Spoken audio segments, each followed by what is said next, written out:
Good morning and welcome to Sunday School at Second Baptist. I'm starting this for the second time, and so hopefully I can remember the things that I said the first time around because the video stopped. So fingers crossed, and we'll see if we can get it to record this time. So we're beginning the second lesson of Daniel, the book of Daniel. And if you read chapter 2, then you read about this dream that none of the wise men could interpret.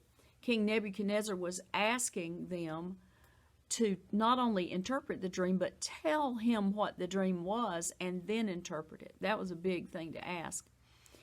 And so he got mad at them because they could not interpret the dream, and he was going to just wipe out all the wise men and start over. Daniel somehow wasn't in on that first group, and so when he heard about it, and of course he was one of the wise men, and he was about to get wiped out along with his three friends, Shadrach, Meshach, and Abednego, and so he asked, give me time and let me interpret the dream. And so they did, and they went and they prayed, and God gave Daniel the interpretation of the dream, which was about three or four other kingdoms. Babylon was, when it would fall, what kingdom would come next and next, until finally, after the Roman kingdom of iron, would come the divine kingdom God would set up that would never end. And, of course, we don't think about it often that God's kingdom began with Jesus. With the birth of Jesus and the resurrection of Jesus, the kingdom began. And we are in the kingdom now. The kingdom's not going to begin when Jesus comes back. We are in the kingdom now. We are a part of the kingdom, or we are citizens of the kingdom. Now, sure, we're not in heaven. It's not that earth is heaven and, anything weird like that. But we're a part of it. And so we should always think of those things, as we live our lives, that we're, our loyalty is to the kingdom that we are citizens of as Christians. So King Nebuchadnezzar, because Daniel interpreted this dream then, he promoted Daniel to a very high position of being the ruler over the whole province of Babylon.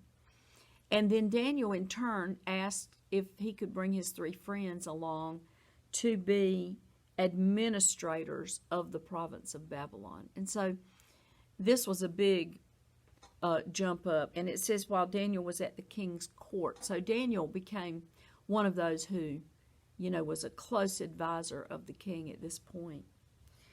Now, sometime later, we begin chapter 3, where Nebuchadnezzar has decided to build a golden image. And I've heard in sermons in the past that this was an image of Nebuchadnezzar, and maybe it was. But it may have been something different, but it was an image that was dedicated to his God, I think. Or perhaps Nebuchadnezzar had decided he was God, who knows. And so he built this big image, which was 90 feet tall and 9 feet wide. So a minimum of 3 stories tall and 9 feet wide. So very big, and set it up on the plain, on a flat plain outside Babylon and in the province of Babylon. And so then he declares that every official from the province is supposed to gather. And they call in everybody from the treasurers to the prefects, the counselors, the judges. Everybody is summoned. And when they get there, then the announcer, the herald, makes a loud proclamation that when the music plays, everyone is supposed to bow down and worship this image. So not only bow down to the image, but also worship it. And anyone that doesn't do so is going to be cast into a flaming furnace of fire. And so, this is what, this is the context then of our lesson today. So because of that, some of the Chaldeans came forward and to Nebuchadnezzar and said, "Hey, Nebuchadnezzar, you made this proclamation that everybody was supposed to bow down and worship this image or they would be cast into the flaming furnace. But there's these three guys, Shadrach, Meshach, and Abednego, who you have appointed as administrators over the province of Babylon, and they didn't bow down, they disregarded what you said." Now, you notice they did not put Daniel into that. Daniel was a high-ranking official at this point. And maybe they didn't think they could touch Daniel yet, or, that's my guess, is that maybe they thought, okay, we'll take down these three, and then we'll get to Daniel. But at any rate, Nebuchadnezzar becomes enraged and gives orders that Shadrach, Meshach, and Abednego need to be brought to him. And so that's where our lesson starts today in verses 14 and 15 of chapter 3. So this is Daniel chapter 3, verses 14 and 15. Nebuchadnezzar responded and said to them, this is to Shadrach, Meshach, and Abednego, "Is it true, Shadrach, Meshach, and Abednego, that you do not serve my gods or worship the golden image that I have set up? Now, if you are ready at the moment you hear the sound of the horn, flute, lyre, trigon, psaltery, and bagpipe, and all kinds of music, to fall down and worship the image that I have made, very well. But if you do not worship, you will immediately be cast into the midst of a furnace of blazing fire. And what God is there who can deliver you out of my hands?" So, Nebuchadnezzar was insulted that they did not fall down and worship his God that he had built, and, in the way that he had said everybody should worship it. So it was he took it personally, it was a personal insult. And of course, these guys that had brought it up, the Chaldeans, they were egging him on, by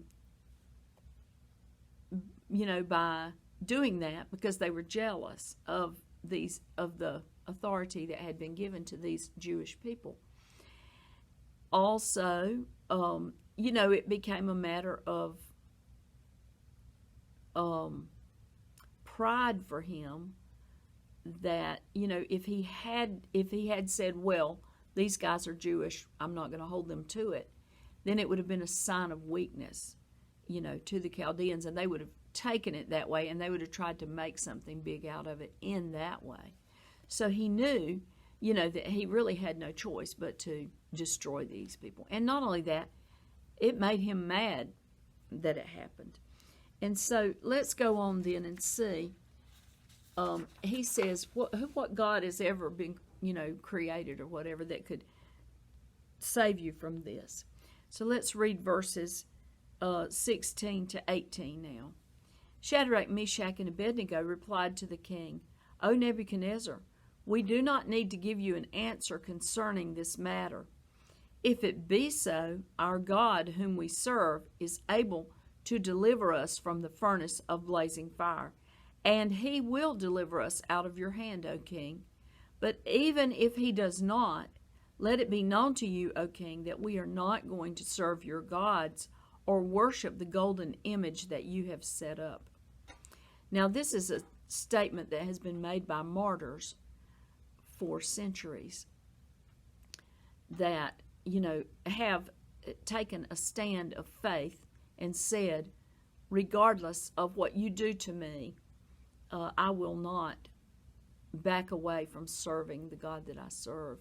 And this is the story of Christian martyrdom. If you look over in Hebrews, there's a chapter in Hebrews which I call it the faith chapter, chapter 11 of Hebrews, where it talks about people by faith did this thing or that thing. And at the end of that chapter, towards the end in verse 36, it begins to say, others experienced mockings and scourgings, chains and imprisonments. They were stoned. They were sawn in two. They were tempted. They were put to death by the sword.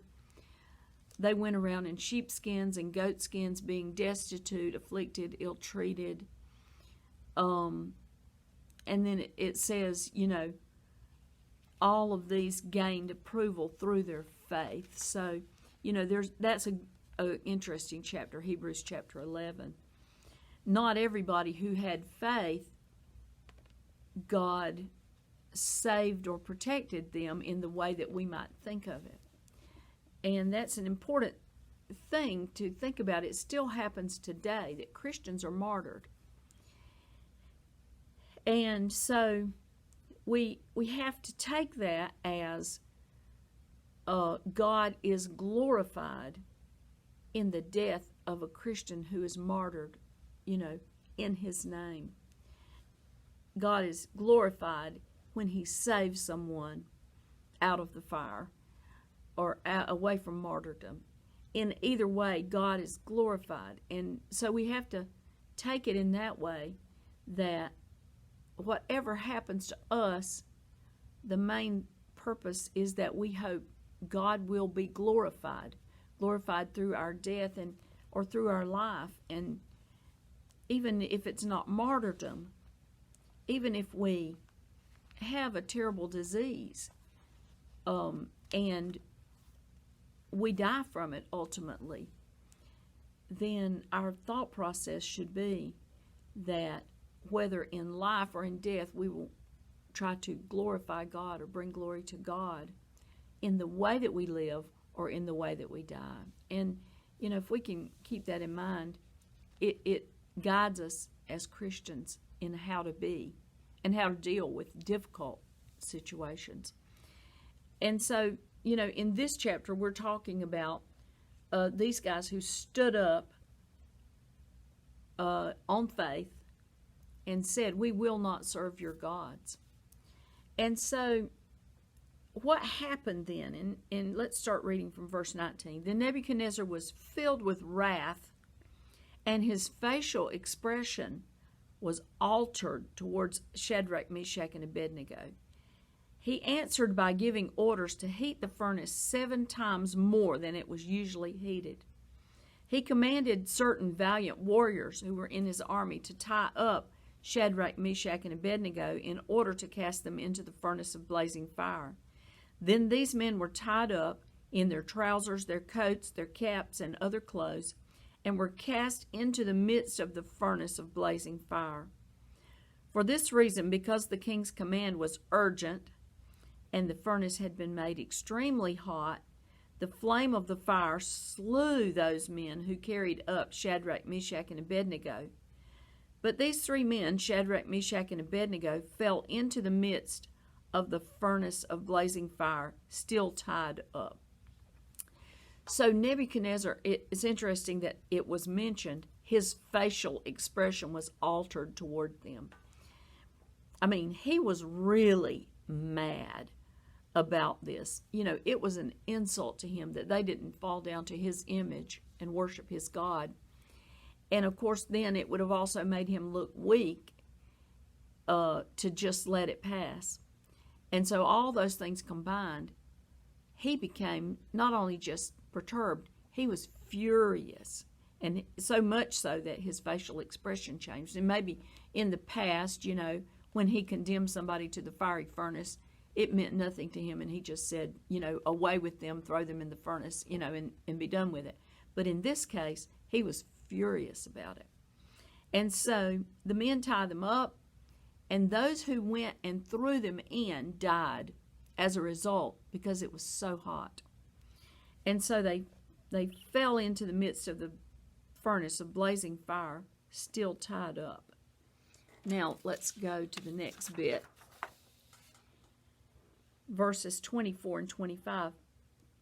Then Nebuchadnezzar the king was astounded and stood up in haste. He said to his high officials, "Was it not 3 men we cast into the midst of the fire?" They replied to the king, "Certainly, O king."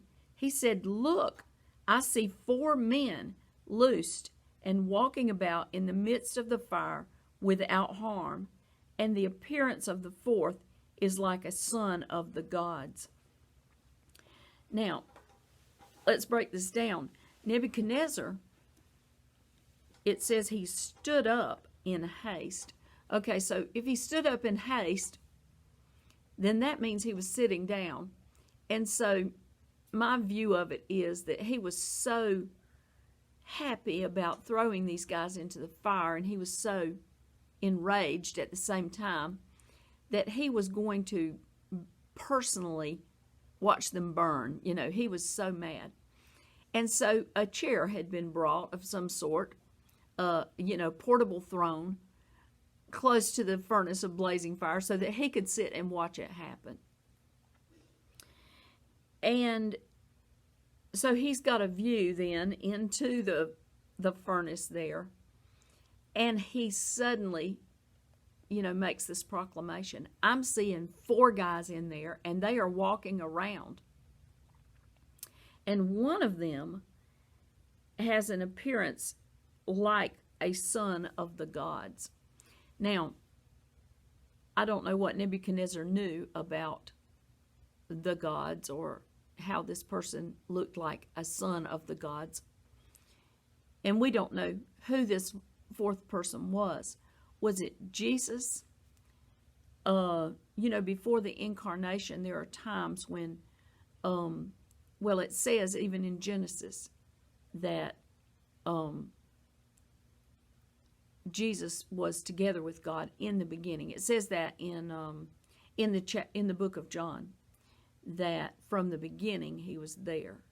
And so before he came as a baby to be incarnate in human form, he was with God from the beginning, and all things were created by him, it says. So was this Jesus that was there with them walking around?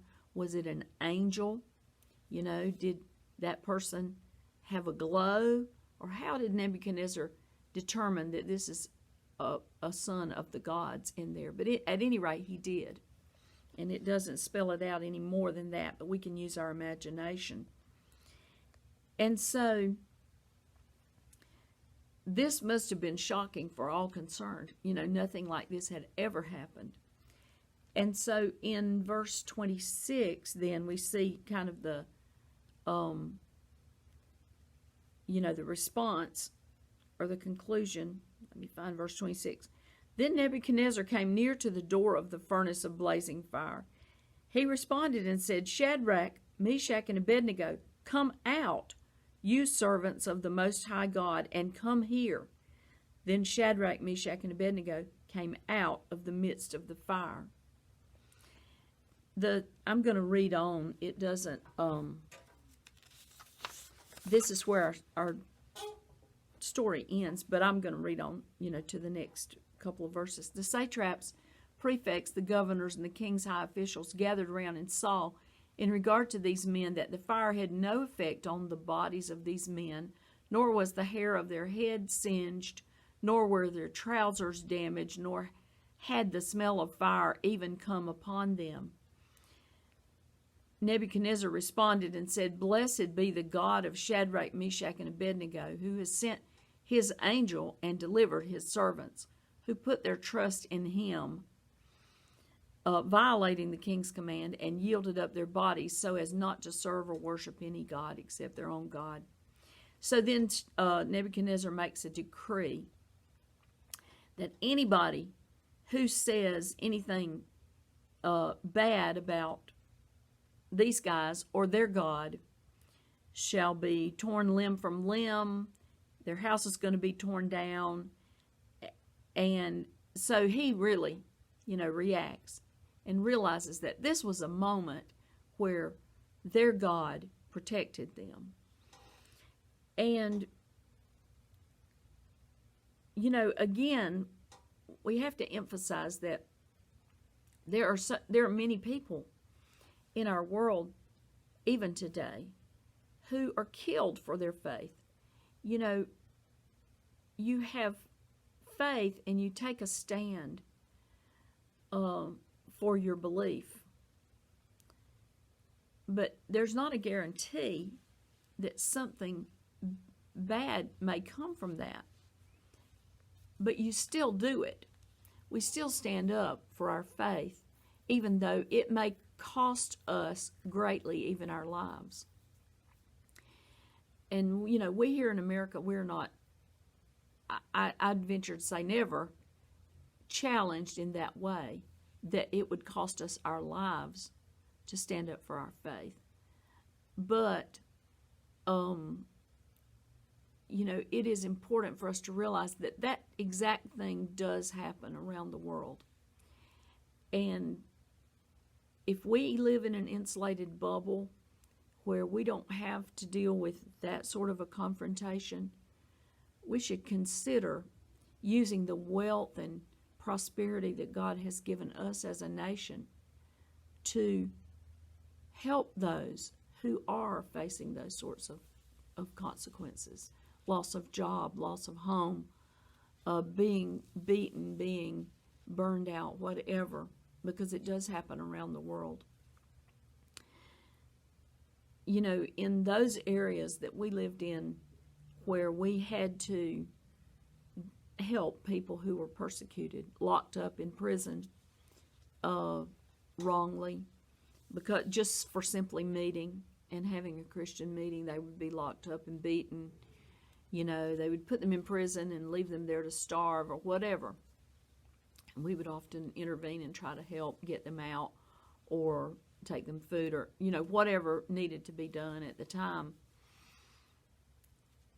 But we always said, you know, when someone comes to Christ in that environment, we don't take the stance that we do as Americans to say, oh, you must make it public. You must stand up in front of the church and you must declare your faith publicly. We gave them the opportunity to declare their faith in the ways that they could declare their faith, and at the time that they felt that they could do that, because we would not want someone doing that to us, would we? You know, it's enough to say when you live in your insulated bubble, oh yeah, you must stand up for your faith. But when you know that standing up for your faith could mean your life, then that becomes a much more serious thing. And any one of us would have to think seriously about how we're going to respond, you know, in that situation. So this is something for us to reflect on as Americans. And what is our part in that? What is our role? Is there something there that we should do in regard to Christian martyrs? And also, you know, for us to also take the example of these guys who did not compromise their faith, who stood up for their faith, even though it caused them harm in this case, or a potential harm, but also could have caused them loss of job or whatever. You know, when someone says a thing, you know, against Christians, makes fun of Christians, calls them goody two-shoes, you know, laughs about the way, you know, church people do things or whatever, calls us the frozen chosen, you know, all those kinds of things. When that happens, are you standing up for your faith? Are you just looking the other way and chuckling because you're not taking a stand? You know, it's important for us to think about that, and how we live our lives and the choices we make every day. So thank you for studying this lesson in Daniel with me. I look forward to studying again next week. Our lesson next week is going to pick up in chapter 4. So if you want to read chapter 4, you'll be ready for the next lesson. Thank you.